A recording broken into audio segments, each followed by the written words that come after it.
Good afternoon, everyone, and welcome to day one of Indian Ocean Defence and Security Conference 2026. And for those of you online, welcome along as well. We've got 30, 40 people in the room today and about another 25 online joining us. Wherever you are, welcome. We're here to talk about Western Australian defence infrastructure. WA is where a lot of Australia's defence strategy is now turning into real infrastructure. You've got wharves, fuel, secure facilities and industrial capacity. Today is not going to be a budget readout. The budget and the available forecasts from Defence, they're only really useful if they help you decide where to focus your attention. So I'll cover three things today: where the money is, which WA projects matter, and what the contractors, consultants and advisors that are in the room today should be doing before the opportunities land. We'll also hear briefly from Daniel Jackson, CEO of Gascoyne Gateway, which is an exciting privately funded development right here in Western Australia that could be the most important defence infrastructure project of the next decade. And then I'll finish by launching Helix, which is DECNet's new platform tracking the defence infrastructure market. The aim here is simple: less noise, better signal. So just to set some expectations, this is not a defence official briefing. I do not speak for defence. You will not leave here with a pile of acronyms. What you will leave here with is a watch list and an action plan tailored to your specific business. Because in this sector, you can't be waiting for the public tender releases. The market forms before the tenders drop. There'll be time for questions at the end. And for those of you online, please put your questions in the chat. And for those here in person, I encourage you to stick around afterwards for networking and some refreshments after the presentation. Now, there are many signals that combine to form the defence infrastructure pipeline as we know it. Here are four main ones. You've got the CFI briefs that happen twice a year, and they give us a 10-year forecast for the major and the medium capital works at a site level. You then got the Enterprise Estate and Infrastructure Program, which is included in the federal budget, and that gives us budget year visibility. You've got Parliamentary Works Committee website, which gives us that approval gate visibility. And then there's the Estate Works Program forecast, which gives us visibility of the opportunities that are smaller, more numerous, and often more accessible for the local delivery firms and those new to defence infrastructure market. So for WA, the useful picture comes from reading all four signals together. So let's look at capital works first. The federal budget came out a fortnight ago, and it gave us some fresh figures. At a national level, the total approved capital program is $21 billion. That's approved. And $4.25 billion of that is included in the 2026-27 budget. It also gave us a 5-year capital profile of $20.2 billion, with financial year 2026-27 benefiting from an almost $500 million boost from the year before. That's the first blue column. In the short term, investment in WA continues to grow, with a 9% increase in budget from the previous year's budget. Interstate, South Australia and New South Wales are also seeing growth. Now, looking at the 10-year outlook for Western Australia, we see ongoing slippage of approved expenditure. A comparison of the forecast from the July and then the November 2025 CFI briefs show us that there's $750 million that has spilled over into the next decade, with workforce and access challenges at Garden Island, making it difficult to keep up with the spend targets. WA clusters around 4 estate themes. The strategic weight is maritime, but then the most accessible near-term work often sits in the enabling and the sustainment packages. These are the largest visible budget lines this year. It's not a complete market size, Much of this is already under contract. The fuel figure is a grouping of WA sites from the Defence Fuel Transformation Program, Tranche 2. And just be aware that DECnet Pro members will have access to this slide deck and the recording in the next couple of days. This won't be a surprise to most of you. Yet again, HMAS Stirling is the centre of gravity for WA, in fact, all of defence infrastructure. And this includes only what we're aware of through public sources. Henderson is more of the strategic mega signal. At this stage, the full picture is only partly visible through the offshore patrol vessels and the Hunter class sight lines, but the strategic story, as we know, is much, much broader than this. The adjacent story is the facilities for the continuous naval shipbuilding, AUKUS, common user infrastructure, and then the adjacent infrastructure that needs to support the workforce uplift in the wider Henderson region. Looking at the air bases now, and we're seeing heavy capital activity at Learmonth this financial year, with some minor works also happening at RAAF Base Pearce and RAAF Curtin. I should emphasise there is quite a lot of overlap between the capital work program and also the estate works program on those bases. So the same bases are appearing in both streams. And this is important, I think, for local firms because the smaller packages are the entry point before those larger capability-led programs. And we'll talk more about the estate works later. Many of you in this room today are not going to be building submarine infrastructure or airfield pavements for that matter, but many of you will be credible for the other work that's on offer. Fuel facilities, communications, storage, security facilities, hydraulics, minor building works, civil and the access related packages. So if this is you, then I would pay attention to these opportunities. The Learmonth fuel tender has been under evaluation for nearly 6 months, and we're expecting an outcome for that soon. Enhanced Communications, also known as Project Phoenix, is expecting to scale, with the budget telling us there's a $45 million limited tender is under evaluation to refurbish 2 sites at Exmouth. And 30 million of that needs to be spent this year. And then the special operations facilities at Campbell Barracks will also start to accelerate as the head contractor build gets underway.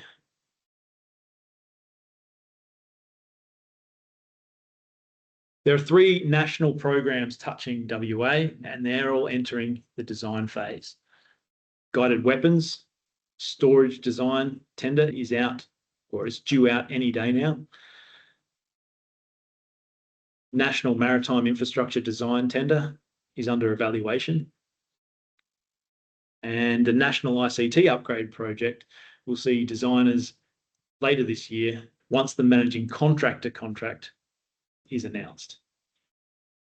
So these are unapproved projects, but they will look to generate work in Western Australia for the WA delivery teams into the 2030s.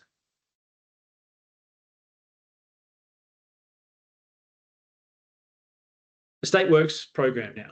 The Estate Works program is not the same as the capital program. It is the practical, smaller packages, and there's an important caveat that the forecast that is available online is indicative only, and the ongoing transition to the new PDS contractors has affected timings quite significantly. So this is the quarter by quarter forecast of the EWP, and of the 6 projects that were due out in Q1, I'm not aware of any that have actually gone to market. There is growth in Q2, but there's also a backlog of projects from Q1 that also need to be tendered. You'll notice Q3 is the biggest wave of opportunities. So we are rapidly closing in on the start of Q3 as we speak. I'll go through these quarter by quarter. I'm not going to read them line by line, but the pattern here is Q1, really the strongest signal is around Fleet Base West, Curtin, and some work at Kalgoorlie. Keep an eye out for these projects because while they were forecast for Q1, they're yet to appear. And you can also see the entities that are responsible for procuring them, like McDonald and Oricon. The notable pattern in Q2 is Pearce and Palmer Barracks. They've got $4 to $8 million size projects, and then a run of Stirling, Fleet Base West, and Campbell Barracks, small infrastructure and refurbishment packages. So really, this is where your account owners should be assigned to be tracking these projects. And this slide shows the first half of Q3. The repeated Fleet Base West and Pearce entries point to really a concentration of sustainment and refurbishment and compliance style packages happening down there. I'd like to call out three $8 million plus WA entries in Q3. You've got the RAAF Learmonth Building Works, Artillery Barracks Refurbishment, and the RAAF Learmonth Sewerage and Infrastructure Works. And then Q4 is going to be smaller, but still relevant at Stirling and Fleet Base West. So what does the EWP forecast say about WA demand? It says really 4 points that stand out to me. Maritime is persistent. HMAS Stirling appears to repeatedly across all of those quarters. Q3 is where the value lies. The forecast $8 million plus entries there are concentrated in Q3. Pearce is becoming active again. Q2 and Q3 show entries of heritage and fire systems work out of the RAAF base at Pearce. And then you've got those enablers dominating the ICT work, the electrical, hydraulic, security, and refurbishments, all playing a part in the Estate Works program in WA this year. Let's look further out now, and the next big approval signal for Western Australia is this project, Theatre Logistics Works Package 2.4. This is an unapproved project, but it's one to watch the Parliamentary Works Committee for.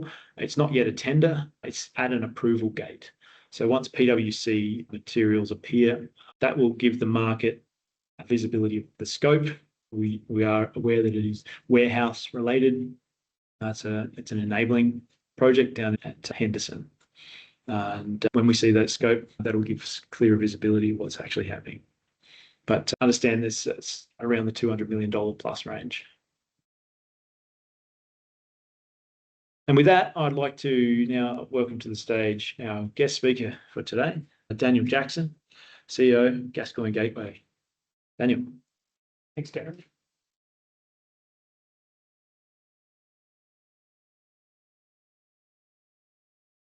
Good afternoon, everybody. Thank you, Darian, for the opportunity to come along today and provide a little bit about our story and our journey, and particularly where our project's at and potential opportunities for people in the audience today. The Gascoyne Gateway was founded in 2020. The two founders are naval clearance divers like myself. We're embarked upon an opportunity to look at a feasibility to get limestone to market out of Exmouth. And as a single commodity, low margins didn't really stack up. So the nucleus of that was, if we had a multi-use option out of Exmouth, this could actually change the dial and create an opportunity where you have multiple trades operating in and out of there, one being limestone, but also the strategic importance of this location for defence, and the fact that you can't bring a cruise ship into Exmouth currently because there's no deep water berth, so you've got to take vessels to anchor. So that was the foundation of the business case that was put forward.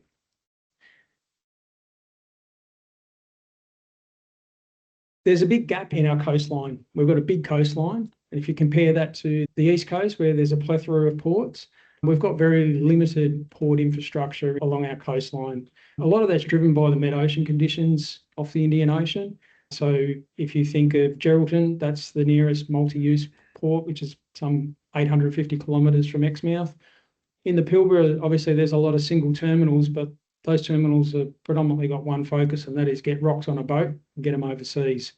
So we saw the gap there, and in protected waters of the Exmouth Gulf, not dissimilar to Coburn Sound, with a mid-ocean variance of about 2 metres, it provides a nice safe haven for that multi-use type of trade.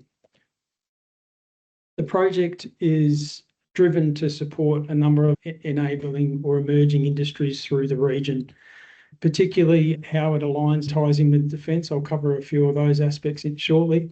But fuel, front of mind at the moment, obviously a very important consideration. You've got the Carnarvon food bowl, which produces a lot of our food, it can double its size, it can double its export.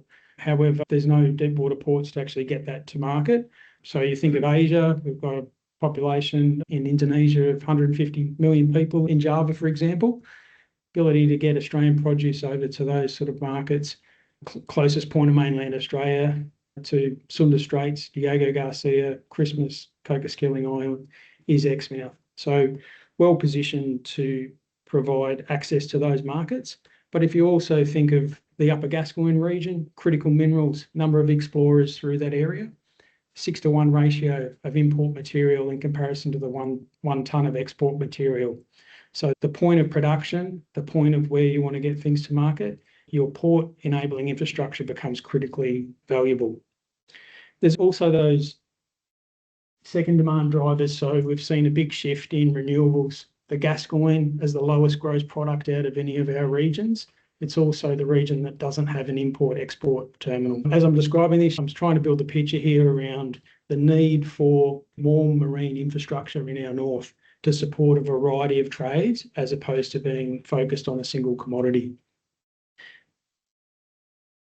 The process, building a green port as a private, public, non-listed company, coming up with that vision and then trying to progress that through all the various government regulations is something that you've got to have tenacity for, and it's something that you've really got to believe in, and it's something that we believe very strongly in. The site selection also becomes very valuable and important as well, and we went through a methodology of looking at lease constraints. We'd all love to have a perfect location, but there's never really a perfect location. It's what are the compromises you want to make on that. The Exmouth Gulf, especially on the western side of the Gulf, it's a region that has very low benthic habitat. So environmentally, it's well suited. And then you overlay that with access to natural deep water, a small dredging program as cut and fill into a kilometre worth of berth availability. We have around 150 hectares of footprint, which also includes a fuel terminal. We recently had an amendment approved through the federal and state regulator to increase that to 210 million litres of storage capacity. The facility itself will be powered by renewables with a backup supply, and also ensuring that we're not drawing off the local aquifers, 2 megalitre production of desalinated water that we can tie back into the local community. So we've got power, water, fuel, wharf structure, plenty of footprint, and that's the vision, and that's the way that we're tracking with the project. How does it overlay into the defence capability? For those that are familiar with Exmouth on the Northwest Cape, very strategically important since World War II. It was a forward operating base for submarine raids into Singapore Harbour. And fast forwarding during the Cold War was the establishment of Harold E. Holt for the low frequency, long range communications. The Navy Pier was established out there on the point, which unfortunately over time has deteriorated. And Darian picked some of those nuances up in his presentation. Surrounded by the World Heritage Marine Park, it's aged, and it's got a single purpose, and that is predominantly to pump fuel one direction to keep those aerials running. RAAF Learmonth, a bear base that was established under Kim Beazley's white paper back in the 80s, I believe. Very much an active node, and that'll be supported by an active node as a logistics hub. We don't have a north-south rail link. Yes, you've got a jet-capable airstrip, but the other part to being able to operationalise logistics node is how do you support that from a maritime domain, and being able to lean on and leverage dual use infrastructure is where our project fits. And then you combine that with a number of space assets as well.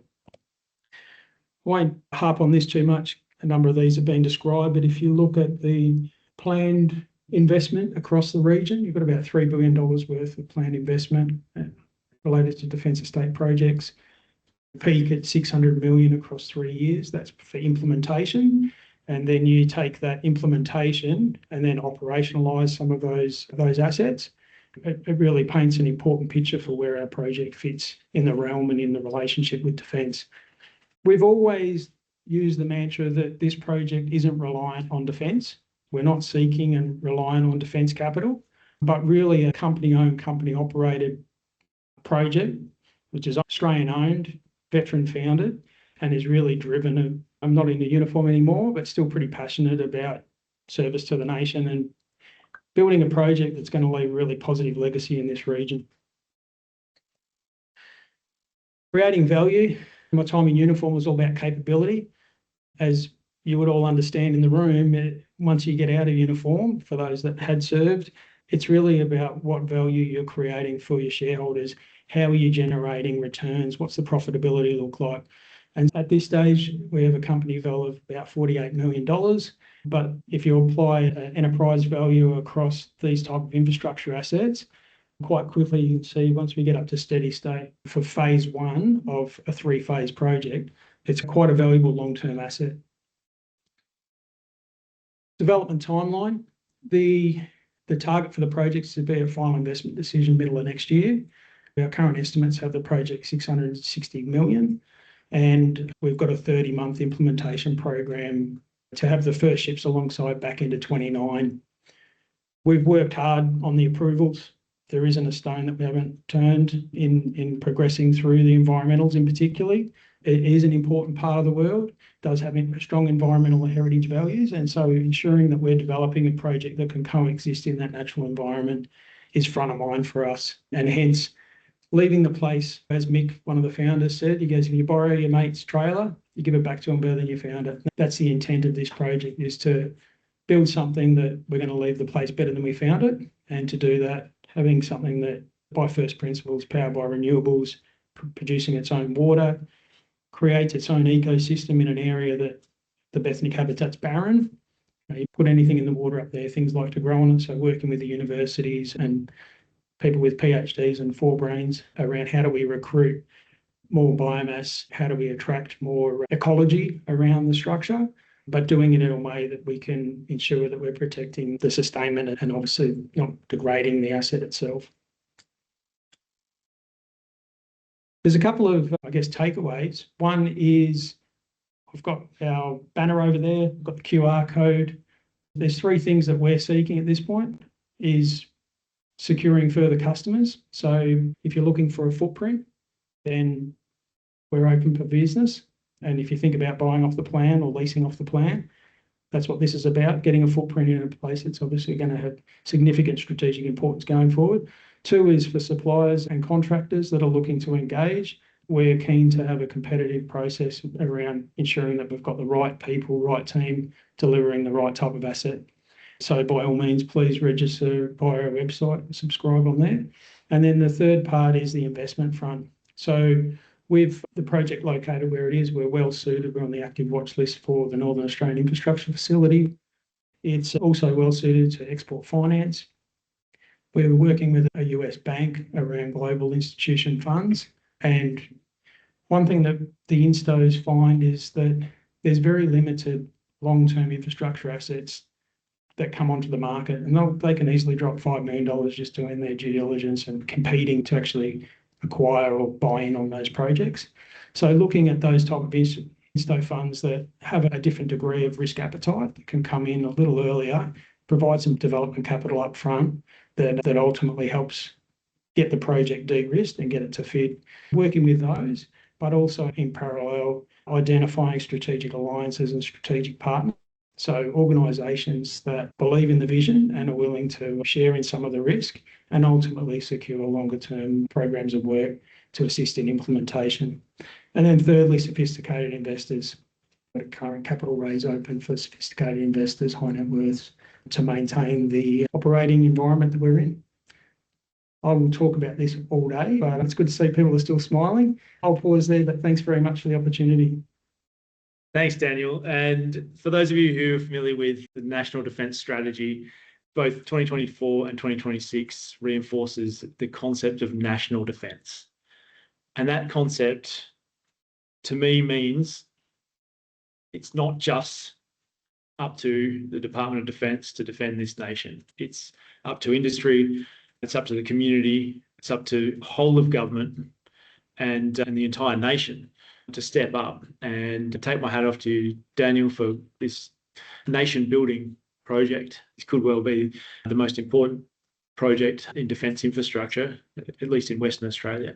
And in the last week, I released a white paper that outlined 10 projects, and this is one of them, 10 projects that are in Defence's pipeline that I believe are good candidates for private and alternative sources of finance. It's time to get serious about this. We can't just expect the government, federal government, to be finding the money to make this happen. All right, it's time to get creative. Well done. Thank you for your time.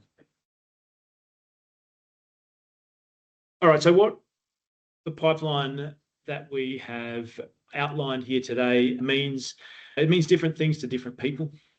The common thread, however, is the need to turn data into action.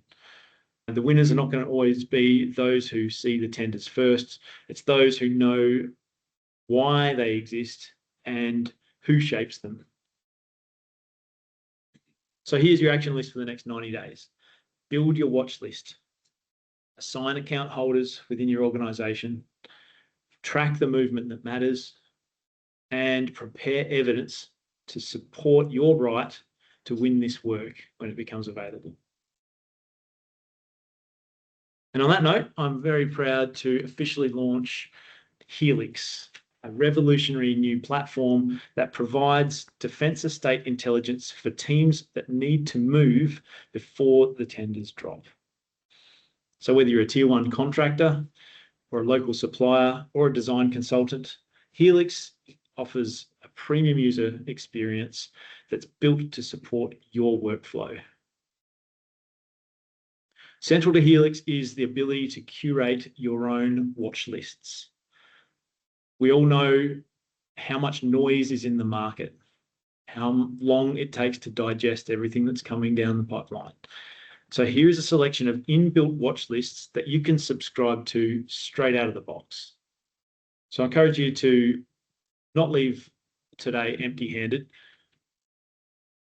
but order your free personalized watch list report using this QR code and find out how easy it is to turn, I really should track that, into a repeatable workflow.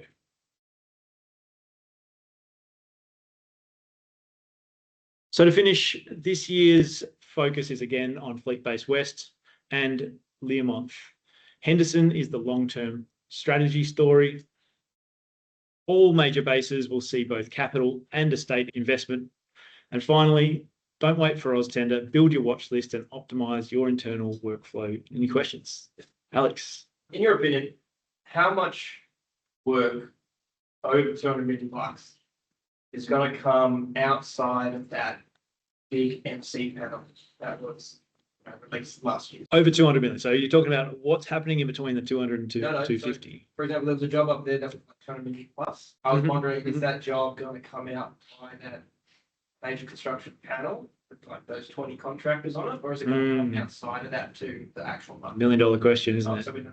No. Okay. And personally, I think if I was defence, I would be pulling every string I can to use panels. Panels just fast track things. I know the rest of the market doesn't want to hear that, but their whole idea is less effort. They want to spend less money on these filthy project PMCAs, doing their 2-stage procurements and their year-long procurement processes.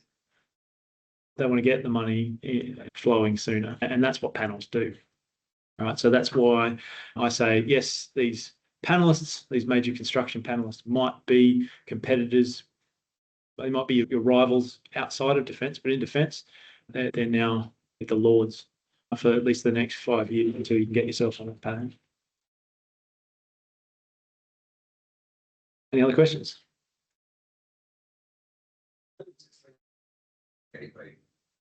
ICN Gateway, yeah, ICN Gateway is a fantastic resource. ICN Gateway's real benefit is that the major contractors can use it as a portal for procurement. Right? ICN Gateway, last time I checked, had about 30 defence projects on it. This one's got over 700. So it tracks everything historically and moving forward. ICN Gateway, yeah, it's project by project lists, obviously the businesses, whereas this tracks more than that. Bases, the base activity is one of the main advantages, but we've got stakeholders in there who the buyers are. It gives you a much richer picture of the overall scene rather than basically just what the managing contractor is going to tell you at that point in time. And the other thing is it's not getting pulled down. Managing contractors, they'll pull the plug as soon as it's finished its use, and all that corporate knowledge is lost. Okay, this is there for perpetuity, and the other thing is it allows you to feed it into your CRM. Right, there's a download feature there, so once you've set up your queries, you can periodically pull it off. Robert, So is this included as part of the deck premium package, or is it just separate? this is another layer. It sits between our subscription service and the advisory piece that we also do. Okay, so it's a middle ground. It's a step up from the monthly newsletter. Yes. Yeah. Look, the aim here is we're going to be able to fund full-time analysts who are going to do this work on your behalf. So the statements that we had, there was considerable slippage from Q1, but we haven't even seen those opportunities come to market, at least not to my knowledge, from Q2, Q3. In your opinion, what's driving that slippage? Number of different factors. A lot of those projects are inherited from a previous PM design team, and the new PMs are having to take risk on them. They're negotiating those positions with defence. You've also got budget constraints, federal budget coming out. Yeah, all these different forces at play tend to align together.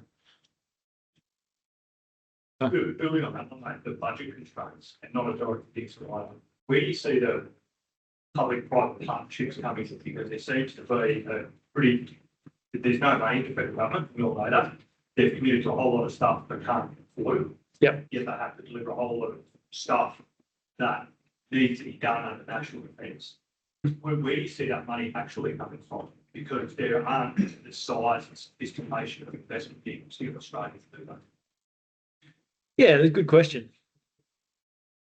I think the super funds have a role to play here.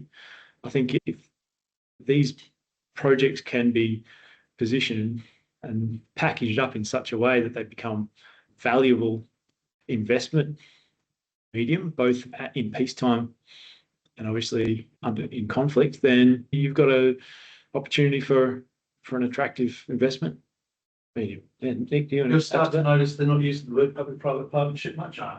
So they're talking about alternate financing, so lease payback, making the risk go elsewhere. The ministers, be that Miles, Conroy, have both been touting it. The GUIO one that you said is coming out any day now has been delayed for them to have a look at an alternate financing option. So it's delayed until July at least at the moment. Okay. That happened yesterday. And there's a number of others. I heard there's a industry fund wants to put $40 billion into some defence stuff. So I think alternate financing and coming up with all other options. The only problem everyone's got at the moment is how is the Commonwealth going to actually enact that?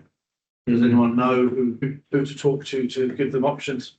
Yeah, that's right. It's not something we're familiar with. Other countries do this routinely, and yet here in Australia, at least for the last generation, it's been up to the taxpayers to foot the bill and hope they're getting value for money. But I, for one, welcome this. I've worked in PPPs. They're not easy, but they make essential infrastructure happen. Alternative financing gives us lots of different other. Okay. I understand there's a roundtable being convened in Canberra on the 1st of July. Defence is inviting industry to put its best ideas forward. And any other questions? You mentioned this $12 billion there for Henderson. seeing very early days for that job. How far behind Osborne is that? It's kind of what I'm seeing is Osborne seems to be the one job getting the money and the rest is we can get the Osborne got a head start with the environmental approvals. Osborne's also a relatively greenfield site. Henderson is an order of magnitude more complex. It's an operating site not only for wider industry but defence themselves. So there's some difficult decisions about how to assemble the aircraft while you're taking off was the analogies that was used. Playing 4 games of Tetris at the same time, painting the Mona Lisa over the Rembrandt. I've heard lots of different analogies. It's extremely complex, and so we're not, like I said, it's something we ought to be thinking long term for, positioning some of the nearer term projects right now with the intent that you've got a foot in the door when this stuff gets going.